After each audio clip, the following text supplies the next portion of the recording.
Cette vidéo est la suite de la vidéo précédente. Désolé pour la coupure un peu violente, j'avais pas prévu que ce serait si long. Donc profitez bien de la vidéo et à tout de suite. C'est un peu pareil pour les armures en fait.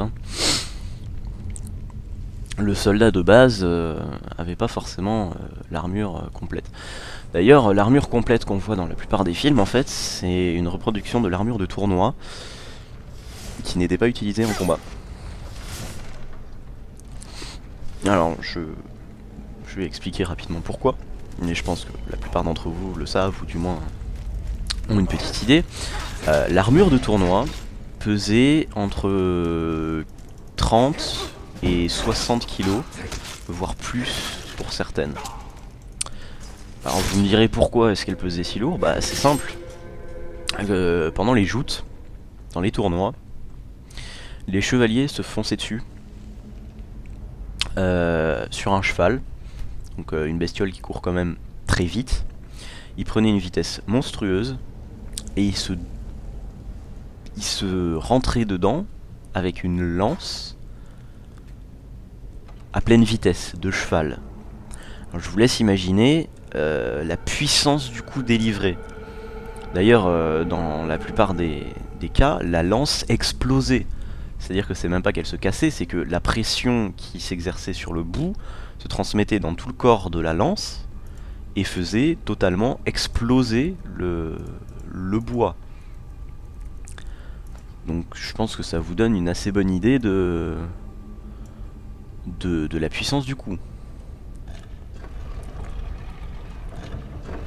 Donc effectivement, il fallait une très puissante armure. Enfin, une armure très résistante. Donc, très lourde, forcément. Le problème, c'est qu'une fois que les chevaliers étaient tombés à terre, la joute s'arrêtait parce qu'ils pouvaient pas se relever. Ils étaient comme des tortues.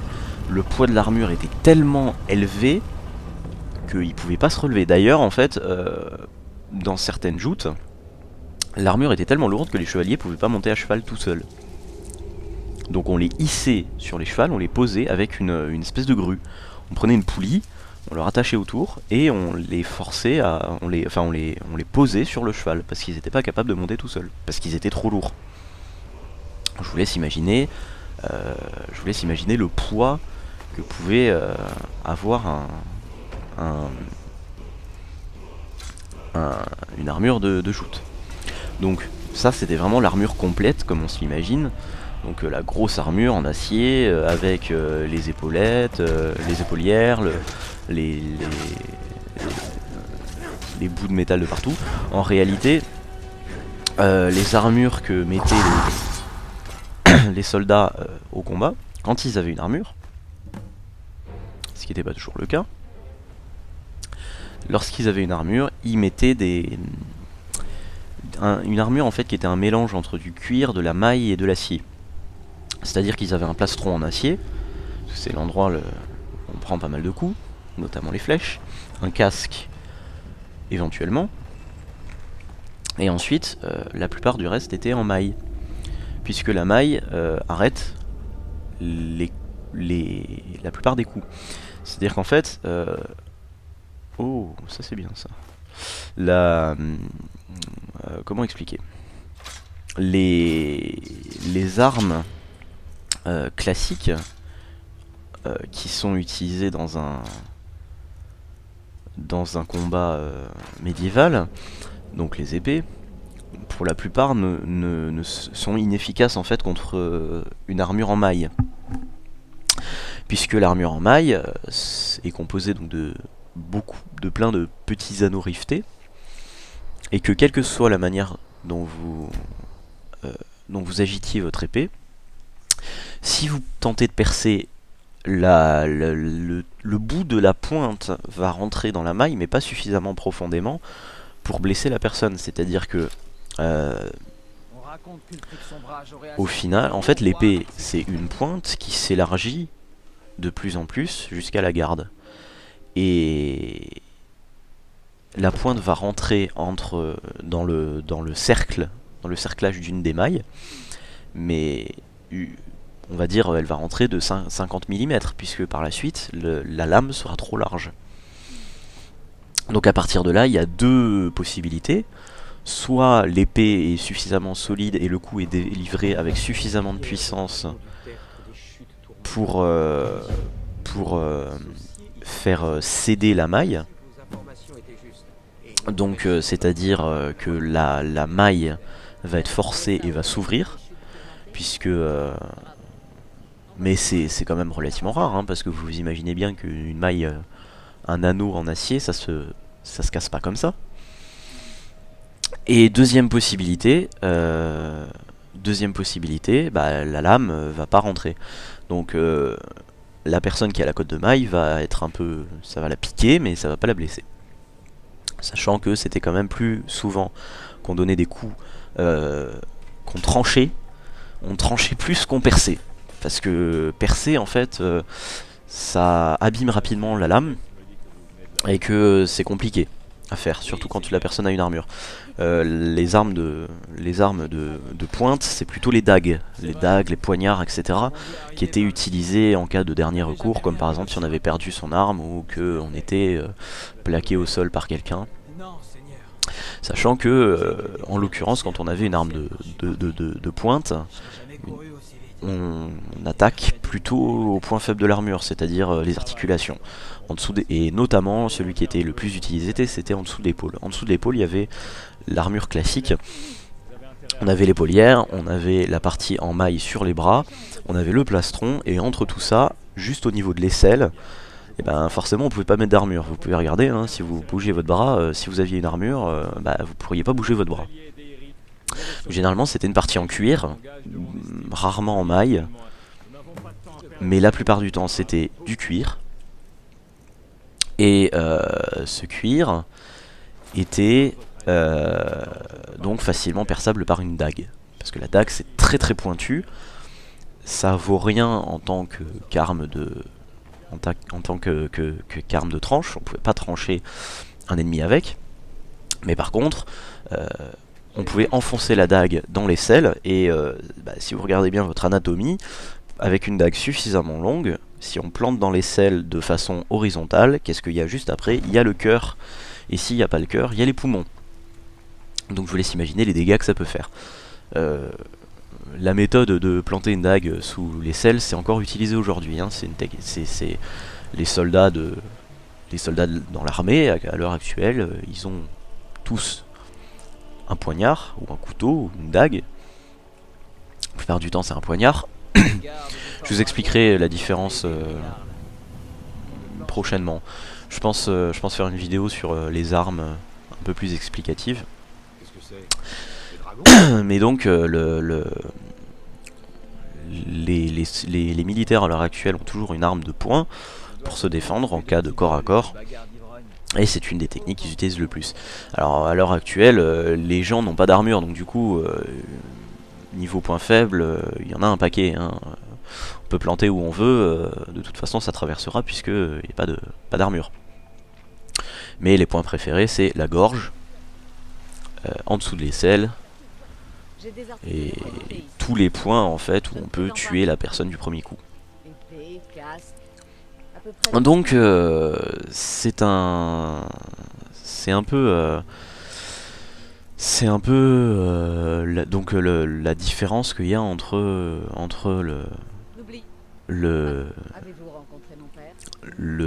l'armure de tournoi et l'armure classique qu'on utilise en combat. Donc l'armure qu'on utilise en combat est composée d'un mélange d'armure de cuir, de mailles, de fer, d'acier, etc. Et elle est beaucoup plus légère, parce que ce serait impossible de se déplacer sinon. Sachant que dans un combat, contrairement à ce que beaucoup de gens pensent, l'essentiel n'est absolument pas la force, la puissance physique, c'est très important bien entendu, mais c'est loin d'être l'essentiel. En réalité, bon, excusez-moi, j'ai un peu de mal à... En réalité, l'essentiel dans un combat, c'est la vitesse. Et on pourrait citer l'exemple d'une autre civilisation guerrière, pour qui la vitesse était le plus important. c'est la civilisation asiatique, et plus essentiellement japonaise. Les japonais, les samouraïs japonais pratiquaient un art. Alors la reconstitution à l'heure actuelle c'est le Yaido ou le Yaijutsu. C'est un art guerrier qui consiste en fait en l'attaque hors du fourreau. C'est-à-dire qu'on attaque en sortant l'arme du fourreau. Une fois. On sort l'arme, on tranche, on rengaine. Point. Ça c'est le combat. Et effectivement, dans une situation où deux ennemis dégainent en même temps et attaquent en même temps, bah, celui qui gagne c'est le plus rapide. Celui qui sera capable d'esquiver tout en attaquant en même temps. Alors, c'était pas le cas en Europe, hein. C'était pas comme ça qu'on se battait, mais effectivement la vitesse c'est quand même très important dans un combat, parce que si vous êtes capable d'esquiver l'attaque de votre adversaire et va être déséquilibré, vous pourrez en profiter pour l'embrocher. Donc vous comprendrez que ce soit plutôt important. Enfin bon, je pense que je vais m'arrêter là sur... Je vais peut-être m'arrêter là sur les armes et les armures, je ferai une vidéo un peu plus explicative plus tard. Je sais même pas si je suis encore à la même vidéo que la première, hein. Je pense que non, je pense que j'en suis très probablement à la deuxième vidéo. Parce que c'est assez long, hein. Donc je pense que la deuxième vidéo arrivera très probablement peu après la première. Un peu compliqué, hein, parce que je mets très longtemps à upload une vidéo.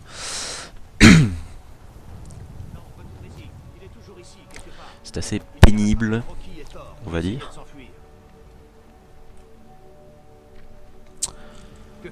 Alors je vais juste hop, mettre mon arc et mettre l'arme en favori. Le revoilà.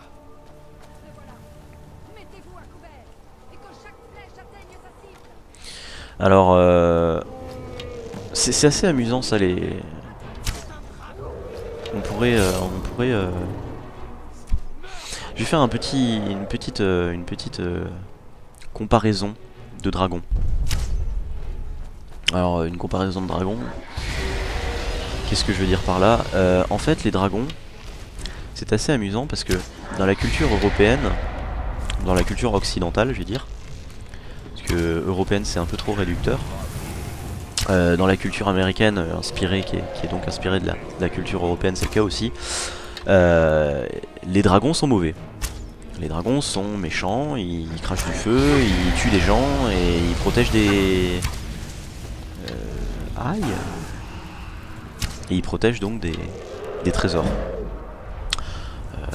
C'est le cas depuis extrêmement longtemps, hein. Dans la mythologie biblique, on a le dragon, hein, on l'a déjà. Je prends vraiment violemment cher. Donc on a déjà un dragon dans la mythologie biblique. On a un dragon dans les légendes, dans beaucoup de légendes en fait. On a le dragon. En fait, le dragon, c'est dans la mythologie occidentale, c'est un serpent. Et le serpent, il est mauvais. Alors, pourquoi est-ce qu'il est mauvais? Un serpent, c'est une histoire en fait juste de l'animal. L'animal, il rampe, il est pas forcément très beau pour la plupart des gens. Donc un dragon, c'est quelque chose qui n'est pas forcément apprécié par tout le monde. Et puisque donc ça ressemble trop à un serpent. Alors il y a ce que je trouve amusant, moi personnellement, c'est que c'est pas le cas dans toutes les cultures. C'est-à-dire que nous dans notre culture occidentale, enfin je dis nous, ça se trouve vous êtes asiatique, hein. Mais les Asiatiques, effectivement, eux, n'ont pas cette vision ils n'ont pas cette vision du dragon. Puisque le dragon, dans la culture asiatique, il est bon. Il est sage, il protège le monde, et il n'est pas méchant. Le dragon n'est pas cruel, il ne protège pas de trésors, il ne tente pas de tuer les humains. Alors que le dragon asiatique ressemble encore plus à un serpent. Parce que le dragon occidental, c'est comme celui qu'on vient de voir, une espèce de lézard avec qui crache du feu et avec des écailles dures.